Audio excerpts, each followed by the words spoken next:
Okay, before we get started today, I'd like to make a quick announcement. Over the last several years, I have spent a lot of time working with investors just like you, investors who have started their business, got it off the ground, got a little bit of momentum, but just don't know how to scale up from there. They don't know how to take a small business doing a deal here and there and really systemize it and scale it up in a profitable way. I have been helping people for so many years do exactly that. I did it in my own business first, and then I helped other people replicate that success in their business. And my announcement to you is that I am ready to help you do the exact same thing right now.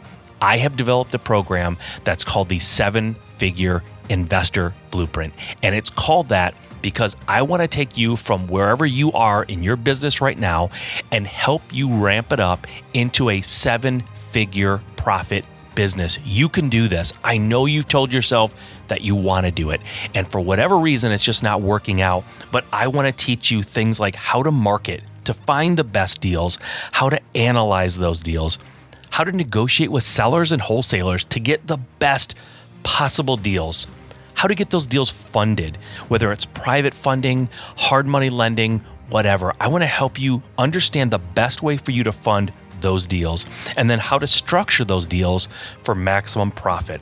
And then finally, how to build a team around you. You don't have to do everything in your business. And in fact, you shouldn't be doing everything.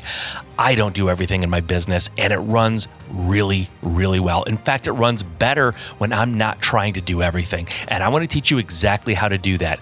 All you have to do, if this sounds interesting to you, if this sounds like something that you must do in 2022 to reach your goals, go to 7figureinvestor.com. That's the word 7, 7figureinvestor.com. Sign up. I want to help you this year achieve all of your business goals, but you have to go and sign up first. It's 7, the word 7, figureinvestor.com. I cannot wait to see you inside the program. We are going to do great things this year.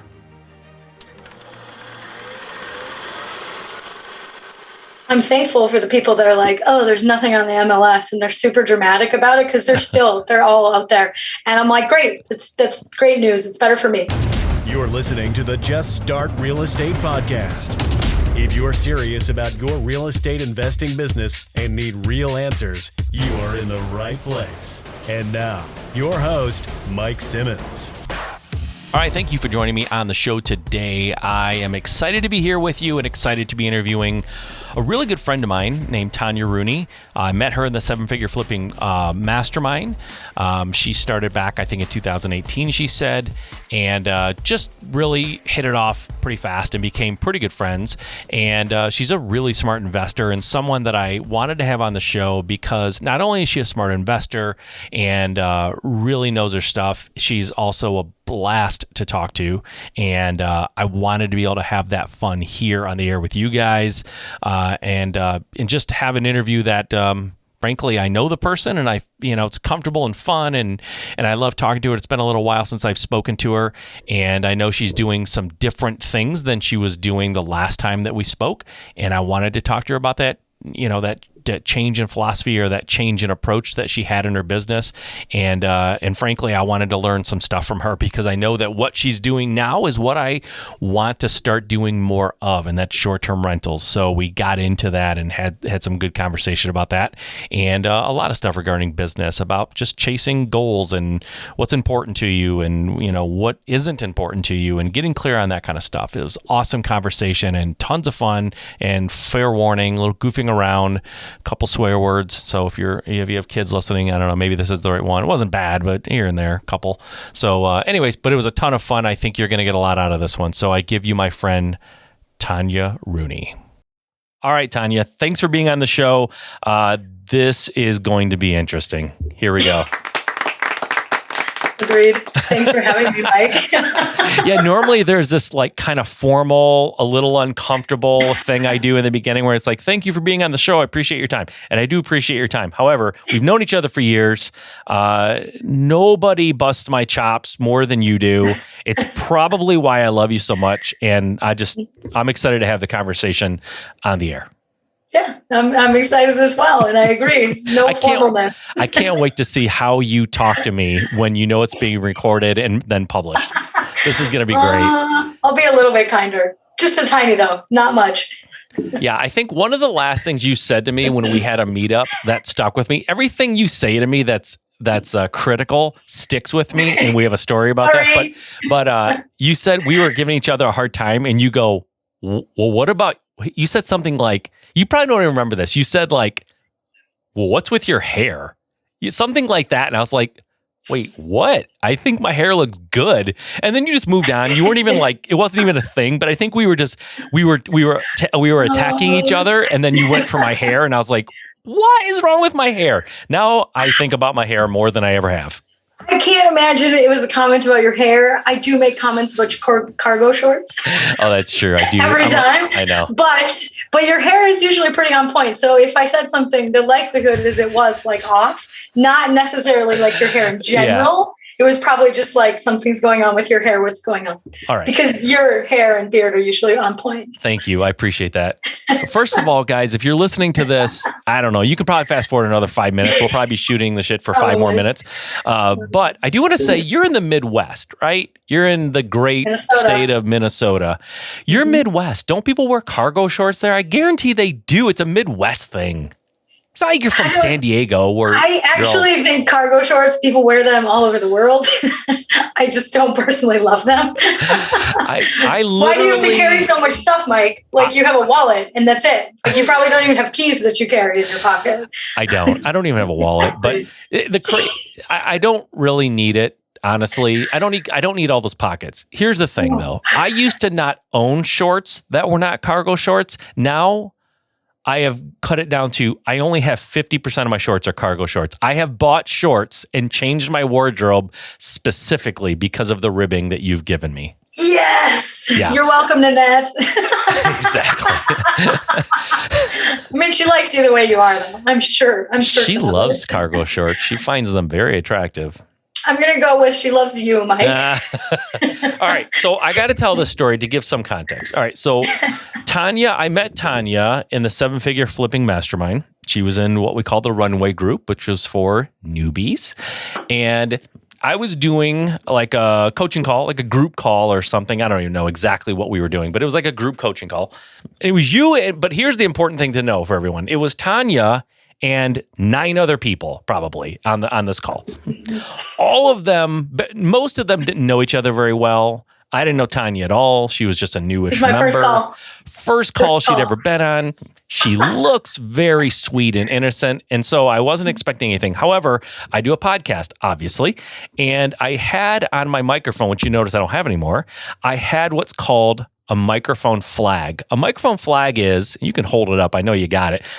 A microphone flag, for those of you just listening, is if you're ever watching TV and there's like a reporter, on the scene reporter for NBC or whatever, they have their microphone and then there's like this little plastic square that's on their microphone that says NBC on it. That's a microphone flag. So I had one on my microphone because I'm a podcaster and I felt like that was important, but mine had my face on it. And so we're sitting here in this group coaching call where we're all talking about real estate. It's relatively serious conversation. And Tanya just noticed my picture on there and immediately said something to the effect of, hold on, wait a minute. Is that your face on your microphone? And I was like, no, who is this person, by the way, who's calling me out while I'm trying to teach something here? And it was hilarious. And I removed it immediately. After the call, I didn't do it right in the call, but I removed it and never went back to having my face on that thing again. And I don't even have one now. And it's mostly because of how insecure you made me feel. So I didn't mean to, but it was kind of strange to see your face 2 inches from your face. And that was 100% what I said was, is that your face? Like just a couple inches away from your own face? And I did notice that the next time he never had it again. And then he so gently gifted it to me, and it's one of my favorite things. So if you're watching this on whatever you're watching it on, she just held it up. It is literally my face that was 2 inches from my face. I just couldn't believe anyone had I don't know what the word is.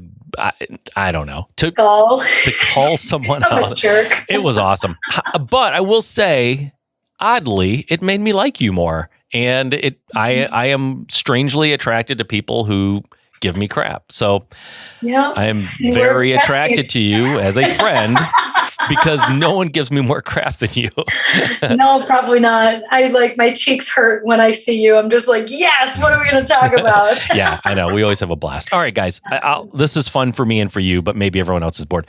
So when I met you, you were working full-time. You had a job and you were getting into real estate. How much into real estate were you prior to joining the mastermind? Had you done anything? I was 6 months in. I had already done one flip, and I think we were on flip number 2. Okay. But caveat, I was in real estate for 7 or 8 years at that point, just in commercial real estate. Got it. Kind of didn't realize that was a really real estate kind of job. Yeah. So I had a background in real estate and just kind of didn't know it. Right. Yeah. You worked you were like a project manager, maybe? Is that what it was? Yeah. For kind of a big commercial fund. Okay. That's got it. All right. So you were relatively new, and then we could talk for hours about this, I'm sure. But at some point, you grew your business to the point where you could leave your job. How did you make that decision? What had to happen for you to leave your job? I had to join a community of like-minded individuals, and my community happened to be 7-figure flipping and wholesaling, the group. And I say that because they probably gave me, I am definitely a person that needs permission to do things, even though I know it's right in my heart or whatever it is. I tend to need other people's support to do stuff like that. So I would say my biggest thing was joining another group of people that were doing stuff like that, getting a path, literally a little a roadway with little lights on it to say, this is how you could do this. And that gave me the comfort. And most importantly, it gave my husband the comfort that, he's the one who encouraged me to, go ahead and quit. These are the reasons we're going to be okay. And fast forward. So I guess I joined in, that 2018-ish or something. I think I joined 7-figure flipping. And then that was in June.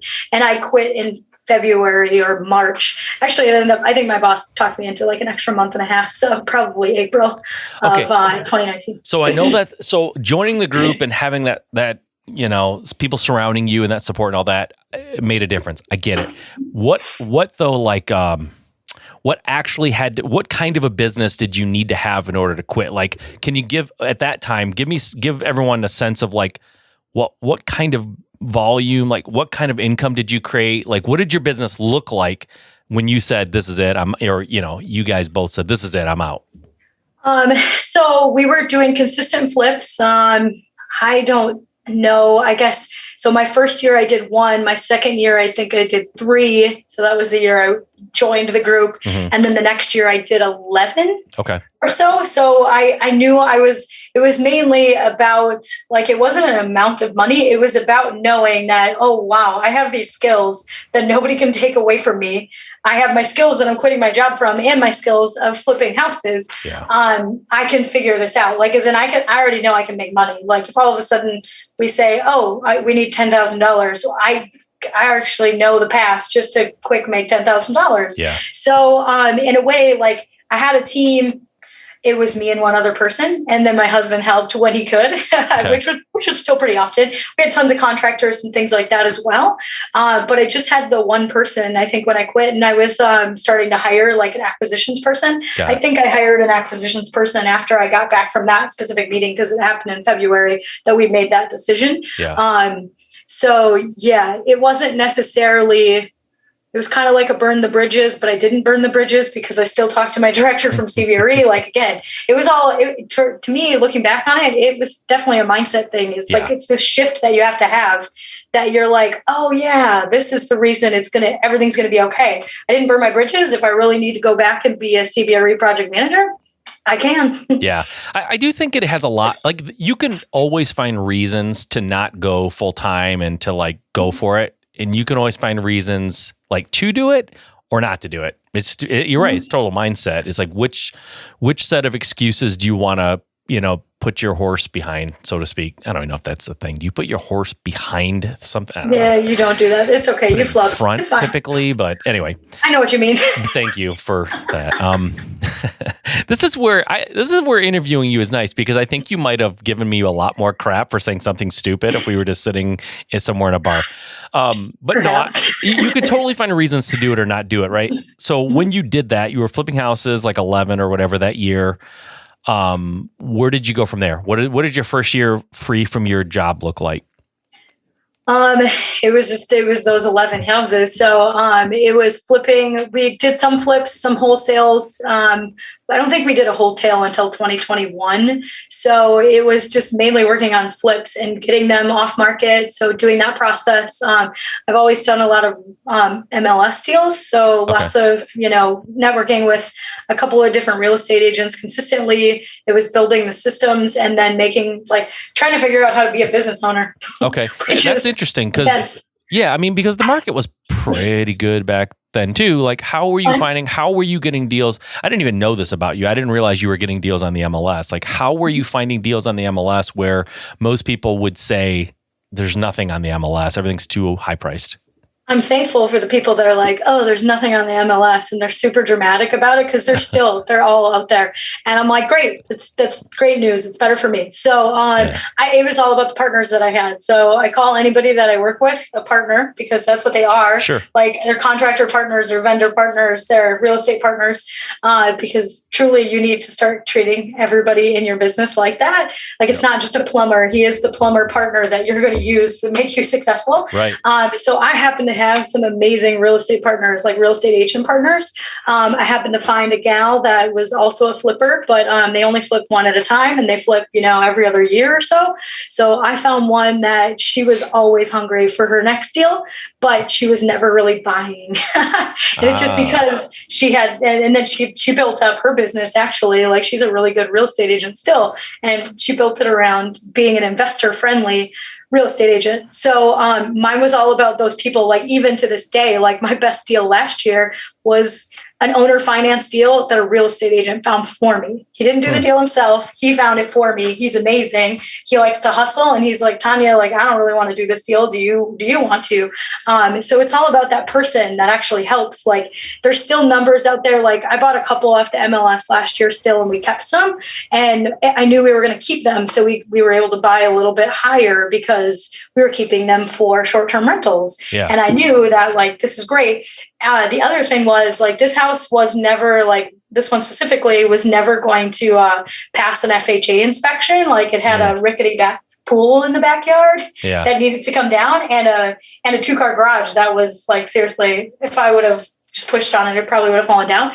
So because of that, I come in as a flipper with hard money, which is essentially cash, or I just come in with cash or someone else's cash. Yeah. And they magically chose mine, and I was $30,000 under the highest bid. Wow. And it's because whatever that mindset of that realtor that was helping that seller, they decided that it wasn't going to be worth anything else. And they decided that that was their path. That's awesome. So, we get to win because of things like that. Are you still flipping, or have you stopped flipping? I don't have any projects right now. I've mostly stopped flipping. We're trying to just amass properties to short-term rental. So totally shifted my focus. Like there's still a flipping element to it. And it's mainly because if we acquire anything new, rent something new, or buy something new, we're still going to put in new countertops and do the things that we're going to do. I know it feels like a flip, right? When you're buying them off market and they need work, you're just not actually going through the final flip part of it. Yeah, I just don't want a $70,000 flip anymore. Like I actually have a list that I created when I was at Flip Packing Live last year and said, this is very specifically what I feel comfortable with doing. It doesn't stress me out. It doesn't make me angry to do these certain pieces of scope. And this is how much that I'll spend. So now I just use that in my buy box. Yeah, that's awesome. I love that. By the way, I just heard something. I interviewed someone literally earlier today. Have you ever heard of Noise Aware? Are you aware of that product? That is the coolest thing I've ever heard of. I didn't know that would even exist. And I'm like, what? You can get alerted when people are being too noisy in your short-term rentals? Yeah. And sometimes you have to do stuff like that because you don't want to have parties, or maybe you have a neighbor that's going to keep calling you in. Yeah. And because of Airbnb in general, some people are really against it. So you have to kind of tread lightly on, because some people will go to city council meetings and literally, I mean, it happened in my city. Like somebody was mad about a party and now short-term rentals can't happen in my city anymore. Like literally because of, the wrong neighbor. So you just have to be really careful. So yeah, you can do things like that. I actually don't use those, but it doesn't mean I shouldn't. That's cool. All right, let's get into it, because I'm selfish sometimes on this show, and I'm getting into short-term rentals with my daughter. I talked to you before we went live here. What did you say when I said I'm going to be selfish? What did you just say? Go ahead. I don't know. Oh, I thought you said something mean. You got the look on your face like you made a joke at my expense. So I probably did in my head, but I didn't need to tell it to you. So you're welcome. So I want to know how you're doing this, and I know I'll probably be talking to you in the near future about getting mine set up. But why short-term rentals as opposed to flips? You just said you're not into a $70,000 flip, and I'm sure you just sort of said it and moved on. I'm sure some people are going, wait, why is she not interested in a $70,000 flip? Why not flipping? Why are you moving kind of away from that and into short-term rentals? So I think about all the guys that I've hung out with, guys and gals, in seven-figure flipping, and all the, every now and again you'll hear a comment like, you don't see old flippers, and it's because having a flipping company for a long, like 10, 20, 30 years, like I don't know anybody doing it. That doesn't mean anything. Everybody can break the mold. So you could totally do that if that's what you're into. I personally get really stressed and a little more angry than I would need to with flips. Like I'm mad at a plumber, but then my husband finds out I'm mad at a plumber by me being pissy with him. And I think that's so stupid. So I think it took me a while to get to that point, but now I realized like for my mental health, for my family health, I was just like, this is stressing me out more than I need it to. I really like commercial construction and commercial project management, but residential is just a little bit different for me. So last year, actually, it was like a year and a half ago that we had a house. We had a really big house. It's a 5-bedroom, 3-bath, and that was our first short-term rental. It wasn't selling for what we wanted it to sell for. Like we probably could have gotten it within 6 months or so of that price. Like I wanted 300 or 325, and we just couldn't get it. So we decided, with the help of somebody in my mastermind, because that's what communities are all about. They kind of say, "Oh, hey, have you thought about doing this?" So Jeremiah actually told me, "Hey, why don't you run the numbers for Airbnb? Like that's a big house. You might be able to make some really good money on it." So we ran it together, and he said, "Hey, like even if you make half of this, you're still going to do okay." So we decided to dive into short-term rental owning, furnished it, did all the good things. And now we're like a year and a half in or so, I think. And we have 3 more, which is cool. But it was mainly because it just kind of lends more to my personality. Like I really, really like to travel. So the idea of hosting people that also like to travel and accommodating them the way I like to be accommodated when I'm out of the country, out of the state.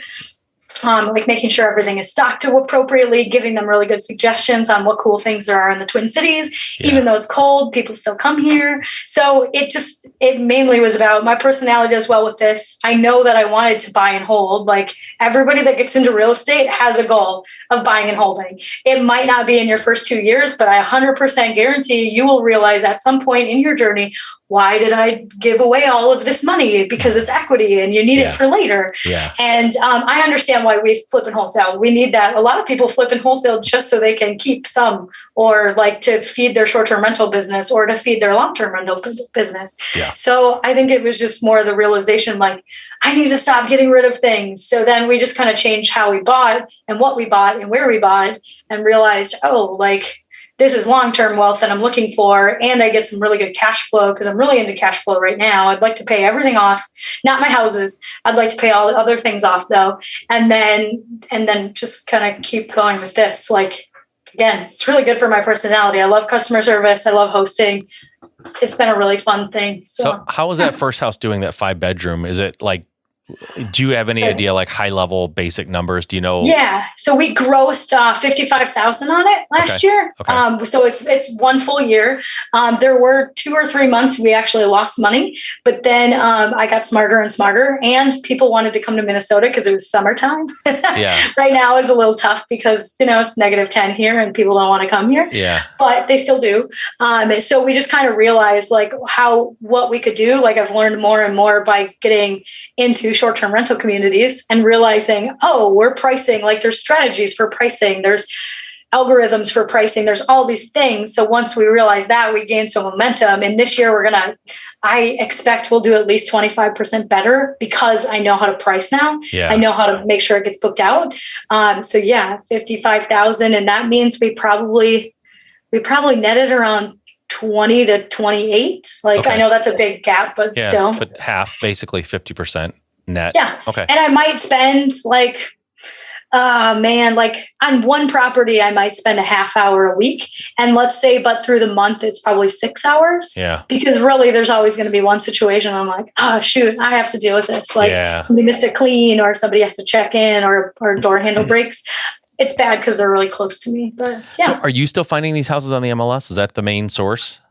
So one of them was off market. One of them was an MLS. One of them was a wholesaler. And the other one was a realtor that just hustled for me. It wasn't on the market, but he found it for me anyways.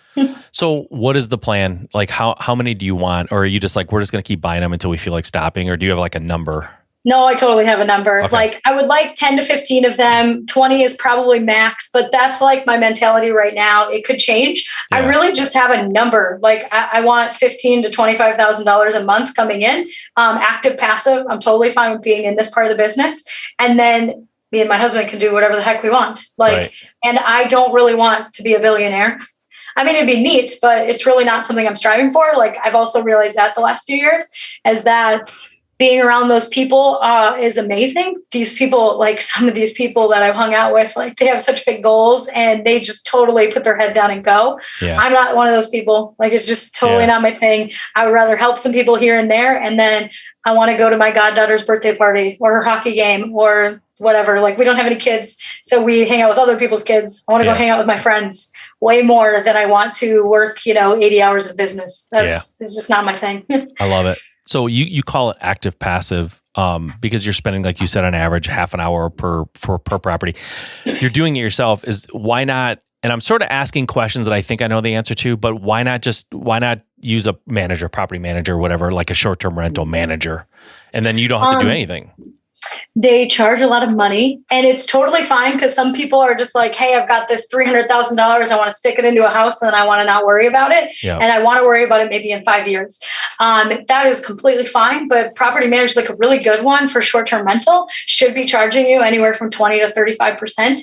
And 20 to 35% is going to be on the gross. And that means so if we have, let's take an average month for us is probably like a $5,000 or $6,000 month. Well, our break-even point is $3,500. So if you imagine like paying somebody on the $5,000 or $6,000, not the $3,500 or not just your profits, that's not worth it. And it's worth my time because I like it. Like eventually I'll have an assistant that will probably do more than I do, but the amount that I do have to do, I'm always going to work. Like there's never going to be a retired Tanya. It's just really not a thing that's going to happen. So I just figured, well, this is something I enjoy. I get really excited when people ask me like, hey, where should we go get burgers in the Twin Cities? Well, oh my gosh, you're in luck. I know 7 places that are absolutely amazing. Like that's just, Are you getting those kind of texts? Like, hey, where can I go find a good burger? Like, do people text you that while they're there? Or do you like give them a sheet? They'll message through the app, but I actually have like the Twin Cities Best is actually on my website for my properties. Yeah. So they can actually do that. But people do still ask some questions like, hey, we happen to have Prince's house, like Paisley Park, like, which is a big thing. People will start like asking me questions about like very specific places. Yeah. So anytime somebody asks me a question, I do put it into my guidebook or my guide website. So that's how we learn. But yeah, people definitely ask questions. And I don't mind it because again, it takes me, I don't know, like 25 seconds to put together something. And then you automate everything else. Right. So most of it automated. I've talked to people like you referenced some folks, obviously, that I know. We have a friend, Terry, who's doing this. Tyler, you said Jeremiah. Anyways, a lot of people. Most of them. Yeah. So, but I've talked to all those guys too. And all of them have a different model, like a different philosophy. Some of them are like low-cost houses, low-cost furniture, like turn and burn. Get them in there, get it going, try to crank out a certain minimum and like go on to the next one. And some people are like doing millions and millions of dollar houses. They're building them with bowling alleys and all this stuff. How do you decide, like, what kind of houses are you looking for, and what are you doing to them to make them, fun to be in? I think that's probably the coolest part about real estate, like all around. Like anytime somebody will ask me about that, I tell them real estate is super cool because everybody has their own opinion. You can go up to a house, whether you're going to flip it, wholesale it, keep it, rent it, long-term, short-term, midterm, doesn't matter. Everybody has like their own thing, which is the coolest part is like you get to like decide. There's literally no wrong way to do any of them. Yep. So I know the people that turn and burn, they're by college students or whatever, and they just want college students to come crash. They don't care if they get crap on the couch. They don't care if they play beer pong at the kitchen table. Doesn't freaking matter. Just get them in there because they want cash flow. Yep. And then there's the fancy people that it is like, $1,000 a night, $2,500 a night. And you're going to make sure that there's a lot of amenities and there is no hair anywhere on any floor, any surface everywhere. Yeah. So I'm like a middle of the road one. I want to be located in good spots, and mainly it's just within proximity. Like I have a couple in the Twin Cities. One's right next to a college. One's not really next to anything. It's next to a road with all kinds of mansions, but it's really conveniently located like to the Mall of America. Like we've got stuff going on in the Twin Cities. So we're just a convenient space. I prefer big houses, and it's because I'm a girls trip girl and I'm a bachelorette party girl. Like these are the things I really like. I find to be fun, which probably doesn't surprise you, Simmons, because I like people. I love that you're a bachelorette party girl. I've never heard of that niche specific. Like if it's a bachelorette party, you're just in. I've been invited to people's bachelorette parties that I don't even really know because hilarious. I have so much fun. Like they're a blast. Like I've probably been in like 10 or 12 weddings in my life, and that means 10 or 12 bachelorette parties. Wow. And then there's also offshoots of all of that. Like it's so fun. So the reason I even bring any of that up is because that's the kind of person I am and I like. So I like to accommodate those kinds of people. Like we go on a girls' weekend up north on a lake. We need space for 10 or 12 people. There's not a ton of houses like that. There are, but they might be $800 a night, which on a girls' weekend, when you're just trying to get away from your kids or your husband or whatever at home, you're not going to go up there and spend that much. But so I like to accommodate those kinds of people. So the bigger houses, like I love, like I want a space for people to congregate and make super fun memories. And, they might go bar hopping. They might go out for an amazing dinner. They might go get massages. They might just go hiking. I don't know what it is. I don't care. Just come to my house and hang out. Yeah, and awesome. So it's all about like choosing what kind of person like you are, what kind of like I'm working on right now, building our brand. And it's all about like what do you want your brand to be? So it's the same thing that Simon Sinek says. And it starts with why. Like it starts with why any of your businesses. If you want to start rental business, if you want to start short-term rentals, wholesaling, flipping, multifamily, you still have to have values. And then how are those values going to go forward in your brand? Yeah. So my brand is called Yay, You're Here. And that's 100% me. Like once I really, really got into it and was going through like 10 different names, and I'm like, oh my God. And then I was like, I kept asking people, and I'm like, I need to stop asking so many people because this is the one that makes me the most happy. Yeah. Like, yay, you're here. That's 100% how I feel is like, oh my God, this is amazing. You're here. So like, it's then, how do you offshoot that and build it into a brand that people want to come to and hang out with you? And on the flip side, in your flipping business, like, do you want to be the cool person that has the big Christmas party for all of your vendor partners because you're just celebrating how much money you guys made together? Like that's a brand as well. Like there's different ways to do everything. And I think it's being intentional with how you look at it. I love it. How are you financing these houses, these short-term rentals? Because you said you like bigger houses.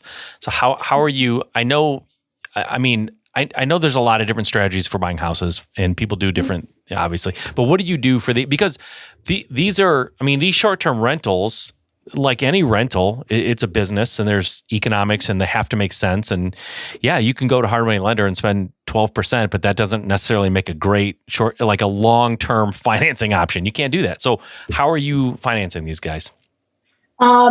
Banks and other people's money. So okay. I've always been a fan of that. So like I have talked about, like we have 4 properties that we have kept. One of them is a seller carryback. So, we found it off market. The dude didn't want to pay taxes on a certain amount of money, which was $100,000, which isn't that much, but it doesn't matter. Right. So in the scheme of this, it's not that much money. Sorry. I don't mean to say that 100,000 isn't much. You're a baller. I get it. Yeah, that's definitely not true. I would love if somebody would just give me a check. Mike Simmons, you can sign it. Nice. $100,000 to Tanya for being wonderful. No problem. It's in the way. It's on the way. So I've got one that's owner finance, and then we actually have a private money loan on that for, I think it's for a year. We'll probably have to refinance or like get another loan on it too. So they paid for the repairs and then the furniture, and then is maybe $10,000 out of my pocket. So we've got that situation. We have another one that we just refinanced, and we have somebody else's money in that as well. So bank has the main loan, and then somebody else has like a seller carryback or just a private money loan. So we'll pay that off as well. And then our big one is our money, and then we got it off market. We refinanced. I have yet to do a successful BRRRR, and it's mainly because I've never really tried to do one. I suppose if I put my mind to it, I could. But we do have money, like our money is in some of these properties. And then we'll, like the next few, we're probably going to buy some big ones this year, like, $600,000, $800,000 houses. And they'll yield a certain amount of money back. So we'll partner with people on those. So, if I have to bring a $200,000 or $300,000 down payment, I've got partners that already believe in me, and then I can show them my numbers as well. So they don't just believe in me, but they have to believe in the house too. But they believe in the abilities that I have for it to make money, and then we'll just split it, or I'll take a management fee out of it, and then they get some of the equity, or they get half the equity, which I'm totally cool with because I'm chasing cash flow right now. I think in 5 or 10 years, I'll be chasing equity more, but not yet. So if you're chasing cash flow, why not do arbitrage? Why not just rent out houses and not have that big thing? I am trying. I actually just contacted some landlords yesterday. Oh, nice. So I know that we have a friend in common that does that. I think he's already amassed like 15 or 18 properties. Tyler, you're talking about Tyler? Yes, in like 9 or 10 months or less. Yeah. And he's got all these properties. So I'm taking a page from his book, and I've started to reach out to people. It's a pretty specific area that I want my rentals in here in Minnesota. So it's kind of slim pickings for MLS stuff or anything. So unless I want to start sending out mass mailings, which I might, I'm okay with actually trying out arbitrage. And arbitrage, for anybody that doesn't know, just means that you're renting someone else's house or condo or whatever it is. You're upfront about it and tell them, hey, I want a short-term rental of this. We're going to take care of it a little bit more than normal people because it's going to get cleaned anywhere from 4 to 7 times a month because people are going through. You're going to know when something's broken, because if something's broken, we're going to have to fix it. We'll take care of A, B, and C. If like our guests break a window, we're going to take care of it. You might have to help us with the contractor. You just kind of iron out those details. You furnish it, and then you just make sure that you have a license, and then you're good to go. Love it. Yeah. So you kind of answered my next question, I think, but you're in the Twin Cities. Do you have any aspirations of buying these around the country in destination locations or anything like that? What a great question. Hey, I'm a pro at this. Yeah, I guess. You have some experience to start real estate. Just held up my picture on the mic flag again, for those of you listening. He has so much experience. So this is a very interesting one that I've come to a new realization in the last 4 months, probably. I was really, really chasing going to a different market, and I really wanted it. And then someone wiser than me, or just wiser at the moment than me, had said and pointed out, I know that you have the experience as a short-term rental owner or, like a host, all that stuff, but you're still starting a new business. And I think that is some of the best advice now I start to give, is just saying hey, it's awesome that you want multiple markets, but you're going to get, there's better efficiencies when you have more in one spot. So my plan is to do pods. I want anywhere from 3 to 7, I guess. I know that's a pretty big number too, but 3 to 7 in each market. And it's because you need a good cleaning team. You need people that you can rely on. So it's just like flipping and wholesaling, or any other business. Every time you go somewhere, it's okay. You don't have to be there. You can totally make systems, but you have to make the systems. You have to make, you have to find the contractors still. I know people will say, hey, it's easy. Come over here. The Smoky Mountains, there's tons of properties here. Well, there's tons of properties there, and everybody's Airbnb, and you are still going to make money. It's going to be fine, but you still have have to build your team. Like I know that person has their team, and you can take some of their team, but you're not going to take all of them. Right. So every time you start in a new market, like I don't know any markets better than the Minneapolis Twin Cities or Minneapolis St. Paul. Yeah. So I do intend, like once we get to our 5, which so we need like 1 or 2 more, because we do have some midterm rentals too. Okay. So once we get to the 5 like short-term rental Airbnbs here in the Twin Cities, I'm going to decide if I'm going to just go up north. So like 2 or 3 hours north of the Twin Cities. Someplace colder. That makes sense for you? Even colder. Yes. But oh my gosh, so much more beautiful. Because in Minnesota, everybody goes up north to actually just vacation like in the summer. They do in Michigan too. Same thing. Everyone goes up north. Yeah. Yeah. So I'm trying to decide, because to me that like, yes, it's the same state, but it's not the same market. It wouldn't be the same people that are coming. Sure. And then we've also been looking in the Gulf Shores. Like I haven't put any offers in, but I do have some lists that come to me pretty regularly. Yeah. So we might do Gulf Shores. I would love to have a place that's warmer. So then our next pod might be Florida, could be Alabama, could be Nashville. I don't know. Now I understand why. I understand the pod concept because it's efficiency, right? Economy of scale and all that. But do you feel like in like where you are now in the Twin Cities, why not have 30 of them? Is it like saturation? Is that what you're concerned about? Or you just want the diversity? I would say both. So there will be saturation. There's actually like the most important thing when you're going to start in short-term rentals is to find the city that you really want to be in, or find the 5 cities you really want to be in, and then start Googling what the short-term rental restrictions are. Mm-hmm. Because some people get really excited about, oh my God, I'm going to have one in Nashville. Well, there's only like a couple places in Nashville you can actually have a short-term rental. So the Twin Cities are kind of the same. Like St. Paul, they don't have any restrictions right now. You do have to have a short-term rental license, but Minneapolis, you're only allowed to have 1.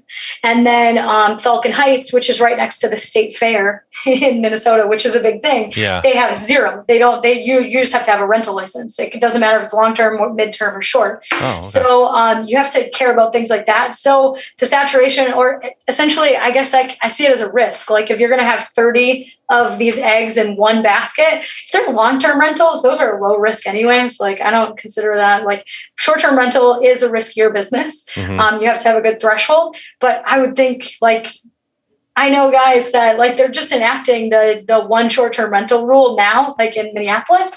They, set it last year, or they set the law or whatever it is. And now like these people have to shut all of them. Like they might have to shut 10 of them down. So they're not being grandfathered in? Like when you had those rules, they're not grandfathered in? No, they got grandfathered in for the last year and a half while they were shutting them down or switching them over to midterm, because you can still do them as furnished rentals. They just have to be 30 days plus, which can totally happen. But I find it to be risky if you're in like a city market like this is a mid market. There's also vacation rental markets like the Smoky Mountains, like Destin, Florida, like those kinds of ones that literally their cities only function because they get so much money from vacation rental taxes. Yeah. And like that's so it depends on where you're going. Cause then there's also like tiny town markets. We have friends that like have 10 or 15 of them in these tiny little markets, and they do really well for people that are traveling through town for work and stuff like that. So it just kind of depends. Like there's so many layers to Airbnb that, and if I had 30 of them, I don't know if I would do as good of a job. Like I realized through my last 3 years of journey that I don't really want a big team, because I don't feel like I can stick with it long enough for me to be successful enough that, like I'm not going to have 10 or 20 employees. It's just not my thing. Yep. So 30 properties, that's a team. Like that's 100, like you can't, 10 properties, having all those conversations with guests and making sure that security codes are ready. And most of the time, all of this is like, you can put it into a program and all of it does it for you, but it doesn't matter. Someone still has to have their foot on the gas, I guess. Right. So hands on the wheel, I think, is what you're looking for. Got it. Shut up. I couldn't help it. Oh, okay, fine. Next time, I'm going to lob one right back. Somebody has to have their hands on the wheel or foot on the gas. Whatever. Foot on the gas still. You want the foot on the gas, but if you're not holding the wheel, that's going to crash. Your assistant told me that we would digress. In an email. Because she has to listen to these things, so she knows where they can go. Sorry, Angela. But yeah, so that many in one market is a little like, that just doesn't, it's just not part of my lifestyle choices. I know. I'm thinking, and this could totally change because, by the way, I'm getting into short-term rentals. I can only say that on so many podcasts before I got to start buying them because it sounds ridiculous. Yeah. Just start, Mike. Just start. No, I am. Actually, I drove, I don't know if I told you or told the last person I talked to, I drove 3 hours yesterday one way to look at a house that we had an accepted offer on, but I wanted to see the inspection. I wanted to be there when they did the inspection because there were some floors that weren't level. And anyways, I don't think I'm going to end up buying it, but I'm moving forward. If I'll drive 3 hours one way to see a house, that represents you're actually determined. That's extreme determination. I know, because you don't give up time like that. No, I don't have patience for that kind of crap. Yeah, I know. You're more smart with your time than an average person. And it's made like this, you're like selfish. You're like, I'm not doing that crap. Oh, we were so close to a compliment. Anyways, that's no. You are. That was a double. It was just a double edged. It was a backhanded compliment. That's what they call a backhanded compliment. Yes, that is. You're welcome. That was great. Well, you have your hands on the wheel, so that's good. All right, listen, we're going to end this. This was awesome, though. Honestly, Tanya, yes, if you haven't yet, oh boy, that mic flag. I sent it to you. I think there's part of me that wants to be tortured because if I just threw it away, it would never come to light again. But giving it to you as a gift, I knew meant more to you than it meant to me to throw it away. Miles and miles I've gotten out of this. Like anybody from the group that knows you, which is everybody in the group that comes to my house, which people do because I host girls' weekends because I told you I love them. Yep. And everybody gets to see this. And I'm like, guess what I got from Mike Simmons? Look at this. Yeah, that's a completely unique gift. That is you. That's a one of a kind. You can't get anywhere else. So good. Just so good. Well, I normally ask what's next, but I know what's next. You want to get 20 of these short-term rentals and make 15 to 25, huge window, $15,000 to $25,000 a month. Well, it's because goal 1 is actually 15 and then goal 2 is 25. Like I'm trying to build the first step and the first step is 15,000. All right. That's the reason it is a big jump. That's perfect. I think it's great. I mean, honestly, I think to be like in all seriousness, I've talked to a lot of people in the group about like passive income and what do they want. 20,000 feels like about the average where people feel like if I make $20,000 in passive income, I'm good. Like I'm okay at that point, right? So I'm with you. I'm there too. It's a good lifestyle. Yeah, it's not a bad lifestyle. It's pretty good, actually. It's really not. And really, once you get into real estate and you throw those numbers around, like if you say that to just a normal person back home, I know. When you're the same because you used to work at the plant, and you tell a person that, well, yeah, my goal is like $15,000 a month in passive income, and they just like look at you like, what in the ever loving are you talking about? That's not a thing. Yeah. But in our world, it's like, oh yeah, that's not much. Like we think about some of the guys that we all chase. Well, Simmons, you're actually one of them. I know that people chase. It's like, yeah, I want Simmons money, or I want like Trujillo money or Bill Allen money. Like, I mean, really, you can have these big goals. But once you get to them, like, I don't know, I just see it as like, that's a lot of work. I'm a lot lazier than the average human. That's a great place to end it. I love that. That's a great soundbite. I am a lot more lazy than the average human. I am I guess not the average human, the average investor. I am. I'm pretty lazy. Like, I don't know what though, honestly, seriously, this is going to be where I help you. Most investors I know really want free time. Like they do work hard, but honestly, most of them try to create systems and processes so they can get out of it. Like I'm not spending 15, 20, 30 hours a week in my real estate business, like an hour-ish, maybe, right? Like that's it. So I'm lazy too. Like I would much rather be watching, I just started watching a series on HBO Max called Succession. By the way, oh my God. You know about it? Yes, of course. Yeah, I knew you would like that. Oh, it's so good. So when I say I just started, we're like on season 3, but I mean, we just started like a month ago or something, but we watch it every night, right? Like I probably would rather just be watching that with Nanette than, like grinding out some deal. But I know I got to grind out those deals once in a while and do big things so that I can have that free time. Yeah, and I think a lot of people do talk about the grind and how much they want to do all this stuff. And there's 2 things about that. Is one, like TV isn't the enemy. TV actually helps me like come down because there's so many things going through our heads all the time. Don't freaking feel bad if you want to watch 2 hours of television a night. I don't care what podcaster you're listening to, who you're following on Instagram or Facebook. Not like, I mean, literally, so many podcasters will tell you, don't watch Dancing with the Stars. Well, if you really freaking want to, go watch it. Who cares? You want to go to the bar with your friends on the weekends? It's okay. Yeah. But it's just about that. Like it's creating, you're right. Like you kind of, I don't like to use the word grind, but you work hard for a little bit and you could do these little, just like it's a marathon. It's not a sprint. And then the other thing is, actually getting to there. Like, I think I talked to a couple of the guys not too long ago. Like I have accountability groups. I have a couple of them. So I talk to guys that are really successful, like every single Tuesday. And we talk about like, when is enough? Like nobody decides when is enough. So if you have that $15,000, $20,000, $25,000 goal, what are you going to do when you get to that? Like, then you just have to keep it. Do you really want to start making 30, 40, 50? And it's great if you do, if you're that kind of hustler, but it's okay if you don't. Like, you can have a lifestyle business, but you also have to like be in tune with the fact like, oh, I made it. It's okay to like slow down for a year, go travel, do whatever, and then open up another business or, add to it. Yep. But it's just, I think a lot of people like strive for this thing, but they're more addicted to the work. Yep. And I like the work, but I don't like it that much. Yeah, totally. I 100%. That's a great place to end it because that was awesome. Sorry. Actually. No, seriously. That was awesome.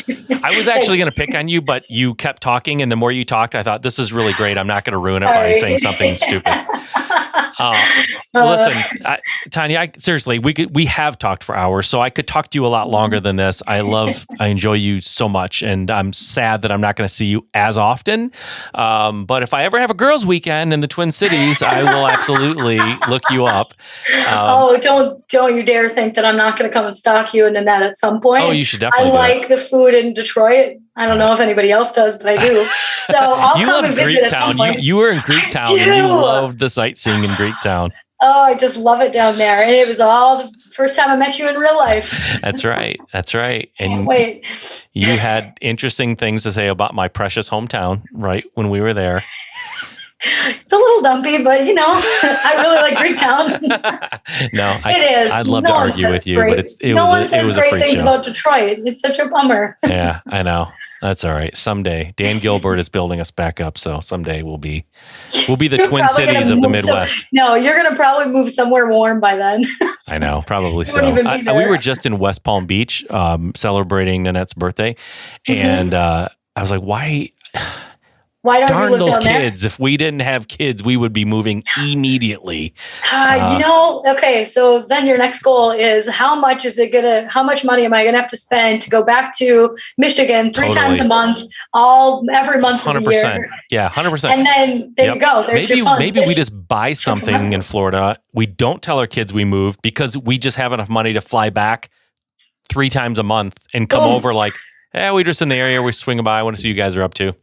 This is going to work, but only if you can keep your skin as pasty white as it is, because Nanette's always tan. Her skin always looks good. I like to think of it as like beautiful porcelain, not pasty white. Yours, yes. So as long as you stay beautiful porcelain pasty white, you will be successful at that point. We look like half of an Oreo cookie standing next to each other. When she's tan, it's ridiculous. I know. It's ridiculous. In pictures, we look so silly next to each other. She has like this beautiful tropical tan, and I cannot tan. You guys just love each other so much, though. It's so cute. She's awesome. There's a saying that I heard a few years ago that I thought was awesome. When my dispo guy met my wife, after she left, he goes, "Dude, you outkicked your coverage." I was like, that is the coolest. I love that. And it is true, but if you ever say that to Nanette, she'll like completely, she'll tell you why. She's literally told me why you're amazing. So it's really cool that you have that as a partner, because you will say a comment like that, and then she'll like, if someone were to say that to her face, she'd be like, "Oh my gosh, are you kidding? He's so nice." And she'll like spew things about you. So clearly you found somebody that loves the shit out of you, and you the same with her, because she's delightful. She's awesome. She is way too good for me. Anybody who spends 5 minutes with either one of us will go 100%. You outdid it, dude. You're nice and all, but you don't deserve that. I don't know. I disagree with the deserve, but it is surprising that you have that. It is kind of, right? I know it is. All right. This is really starting to get Sorry. You got to stupid. But anyways, I'm very lucky, and you are awesome. Thank you for doing this, Tanya. I appreciate it. Of course. Thanks. All right. We'll do this again at some point when you have more material on me. I I could go for days. I know you could. We'll have some. Maybe we'll do like some outtakes or something. Oh, I would love that. All right. Tell Matt I said hi, and we'll see you soon, hopefully. Okay. Later, Simmons. All right. Bye. All right. Obviously, Tanya and I know each other pretty well, and we go for hours like that at meetups and things that we've been at over the last few years, and we have a great time. She's a really smart investor, and that's why I wanted to have her on first and foremost. But she's also a lot of fun, great personality, great person, really good friend of mine, and I knew that she would be fun to interview. So hopefully it wasn't annoying, and you were able to have fun with us. But in between all that goofing around, I think she gave some great tips and some great thoughts about your business and how you grow it and what's important to you and how you pursue that, and maybe not just chasing other people's dreams and focusing on your own. And that's kind of the takeaway that I had for all that. So I had a blast. Hope you guys enjoyed it. Get out there and get started. You can always pivot. She started off flipping houses and realized at some point she wanted to go a different direction, and that is awesome. That's just the way business and life works, right? Rarely do we start some journey or start something and it ends exactly the way we envisioned it. Usually there's twists and turns and we make adjustments. That is life. That is business. Go out there and start so that you can make adjustments when you see that something has changed in your priorities or the way you look at things, or you just have a different outlook on stuff. You can make those changes, but you can't make a change if you haven't even gotten started. Get out there and get started now so you can make those changes and arrive at the destination that you really want. All right, we'll talk to you next time.